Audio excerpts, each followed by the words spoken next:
Deus, na sua infinita grandeza, criara o mundo invisível e com ele os anjos, seus servidores.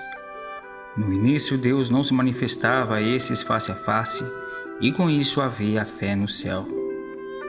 Os anjos, dotados de poder e sabedoria, contemplavam as maravilhas da criação e as obras do Criador.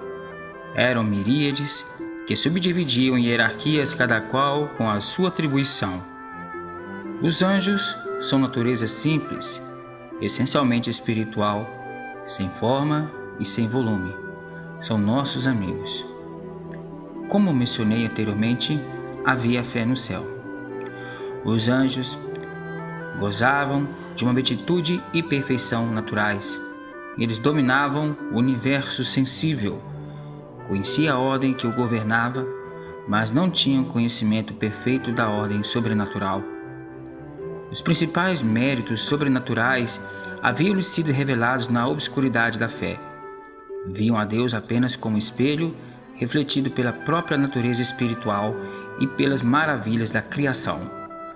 Por outras palavras, eles conheciam Deus pelos seus efeitos, assim como nós que, ao olharmos para o sol, tiramos dele uma ideia dos efeitos de sua luz, do calor que difunde e da vida que a terra comunica.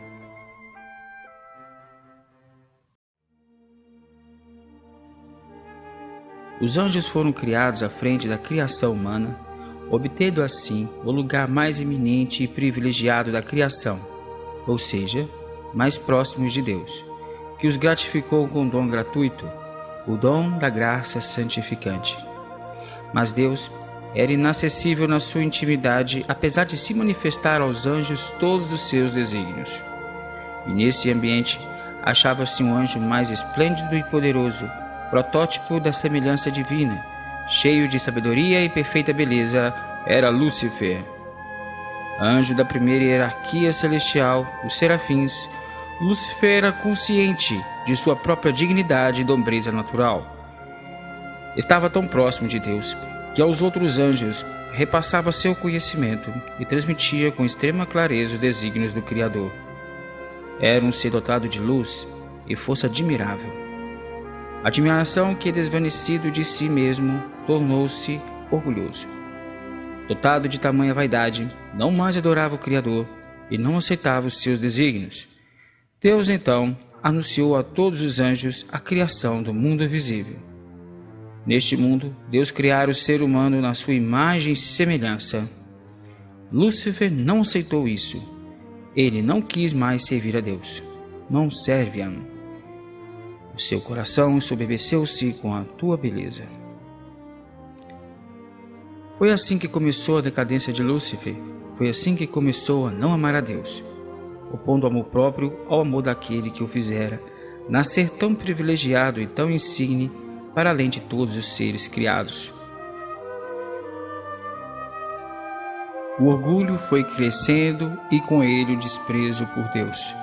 Desprezo que culminou em revolta, donde, apoderando-se de sua persuasão, oratória e conhecimento, usou-se de sofismas e argumentos mentirosos para colocar os anjos uns contra os outros e também contra Deus e incliná-los a ele, que, dotado de tamanha admiração e poder, se fazia mais presente, atraindo para si a desmedida admiração de um terço dos anjos do céu. Logo o anjo de luz foi se tornando um monstro, assim como os anjos seduzidos que o seguiam. Os outros anjos sofriam forte resistência num palco cada vez mais desconfortável e hostil, inclinado à rebelião e à perseguição. A batalha havia começado, os anjos estavam divididos, e os que combatiam ao lado de Lúcifer estavam adquirindo força e persuadindo a muitos. Quando, por providência divina, surge como um raio em espírito nobilíssimo, desprendendo-se dele força empolgante e irresistível, alterando-se com toda a sua nobreza realçada por um impulso generoso e um furor sagrado, irrompe entre a multidão, presa nas garras do tumulto e da perdição. Quem, como Deus, brada esse espírito magnífico e poderoso, o arcanjo São Miguel. Anjo da oitava hierarquia celeste, São Miguel desafiou o destemido anjo, outrora de luz, para o desafio do amor, da humildade e da obediência. Amor que se perdera do coração deste desgraçado anjo, que, ferido pela soberba e pela revolta, foi pego por um golpe que não esperava, o golpe da verdade. O desafio de amar incondicionalmente a Deus. Cheio de fé e obediência, São Miguel se destacou porque amava mais. O brado de São Miguel trespassa como luz fulminante e extensão imensa nos céus, reboa por entre miríades de anjos. Uns arrepiam-se perante a tragédia iminente, cobram ânimo outros e colocam-se a postos. As duas hostes antagônicas enfileiraram-se frente a frente, cada qual com seu chefe.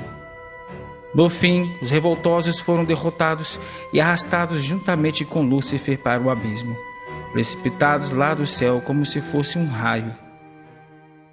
O trágico fim de Lúcifer e suas legiões, miríades de anjos decaídos, foi a expulsão do paraíso, a condenação eterna ao inferno.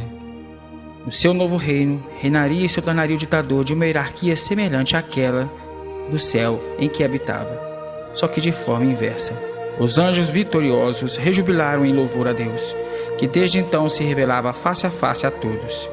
Extinguiu-se a fé nos céus. Agora todos os anjos podem ver o Criador como Ele é. Sim, Ele é. Deus, como prêmio por tamanha fé e provação, os revela sua intimidade. Os anjos decaídos não o viram e, cheios de furor, farão guerra à humanidade, pois os resta pouco tempo.